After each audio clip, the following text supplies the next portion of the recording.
ಅಂತಾರಾಷ್ಟ್ರೀಯ ಬಾಹ್ಯಾಕಾಶ ನಿಲ್ದಾಣಕ್ಕೆ ಹೋಗಿದ್ದಂಥ ಮೊದಲ ಭಾರತೀಯ ಶುಭಾಂಶು ಶುಕ್ಲಾ ಇಂದು ಭೂಮಿಗೆ ಮರಳಿದ್ದಾರೆ.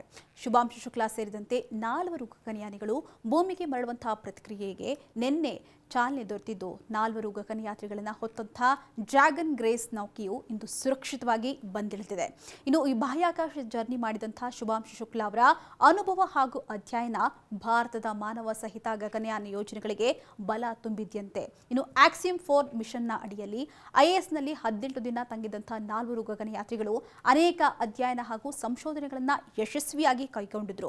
ಇನ್ನು ಶುಭಾಂಶು ಅವರು ಸೂಕ್ಷ್ಮ ಗುರುತ್ವಾಕರ್ಷಣೆಯ ಪರಿಸರದಲ್ಲಿ ಮೆಂತೆ ಹಾಗೂ ಹೆಸರುಕಾಳು ಮೊಳಕೆ ಬರಿಸುವಂತ ಯಶಸ್ವಿ ಪ್ರಯೋಗವನ್ನ ಧಾರವಾಡದ ಕೃಷಿ ವಿಶ್ವವಿದ್ಯಾಲಯದ ವಿಜ್ಞಾನಿಗಳ ಸಹಯೋಗದೊಂದಿಗೆ ಕೈಗೊಂಡಿದ್ರು. ಇನ್ನು 4 ಗಗನಯಾನಿಗಳಿಂದ 60ಕ್ಕೂ ಹೆಚ್ಚು ವೈಜ್ಞಾನಿಕ ಪ್ರಯೋಗಗಳು ನಡೆದಿವೆಯಂತೆ. ಇನ್ನು ಈ 18 ದಿನಗಳ ಅಂತರಿಕ್ಷಯಾನ ಯಶಸ್ವಿಗೊಳಿಸಿದಂತಹ ಶುಭಾಂಶು ಮತ್ತವರ 3 ಸಹಪಾಠಿಗಳಿರತಕ್ಕಂಥ ಡ್ರ್ಯಾಗನ್ ನೌಕೆಯು ನಿನ್ನೆ ಸಂಜೆ ಭಾರತೀಯ ಕಾಲಮಾನ ಸಂಜೆ 4:45 ಸುಮಾರಿಗೆ ಭೂಮಿಯತ್ತ ಪಯಣವನ್ನು ಆರಂಭಿಸಿದ್ದು, ನೌಕೆಯ ಬಾಹ್ಯಾಕಾಶ ನಿಲ್ದಾಣದಿಂದ 4:35 ಸುಮಾರಿಗೆ ಬೇರ್ಪಡಬೇಕಾಗಿತ್ತು.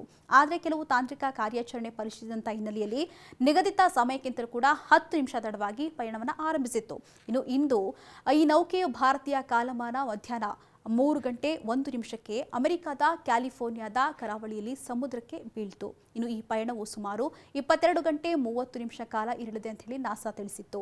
ಇನ್ನು ಈ ನೌಕೆಯು ಈ 4 ಗಗನಯಾತ್ರಿಗಳ ಜೊತೆಗೆ 250 ಕೆಜಿಗೂ ಅಧಿಕ ತೂಕದ ಸರಕು ಹಾಗೂ ಉಪಕರಣಗಳು ಮತ್ತು ಹಲವು ಪ್ರಯೋಗಗಳ ಮಾದರಿಗಳನ್ನು ತೆಗೆದುಕೊಂಡು ಹೋಗಿತ್ತು. ಇನ್ನು ಈ ನೌಕೆಯು ಭೂಮಿಗೆ 2 ಕಿಲೋಮೀಟರ್ ಎತ್ತರದಿದ್ದ ವೇಳೆ ಪ್ರಮುಖ ಪ್ಯಾರಾಚೂಟ್ಗಳು ಓಪನ್ ಆಗಿದ್ವು. ಇನ್ನು ಯೋಜನೆಗೆಂದೇ ಇಸ್ರೋ 550 ಕೋಟಿ ರು ವ್ಯಯವನ್ನು ಕೂಡ ಮಾಡಿದೆ. ಇನ್ನು ಭೂಮಿಗೆ ಮರಳಿದಂತಹ ನಂತರ ಗಗನಯಾನಿಗಳನ್ನು 1 ವಾರಗಳ ಕಾಲ ಕ್ವಾರಂಟೈನ್ಗೆ ಒಳಪಡಿಸಲಾಗುತ್ತಂತೆ.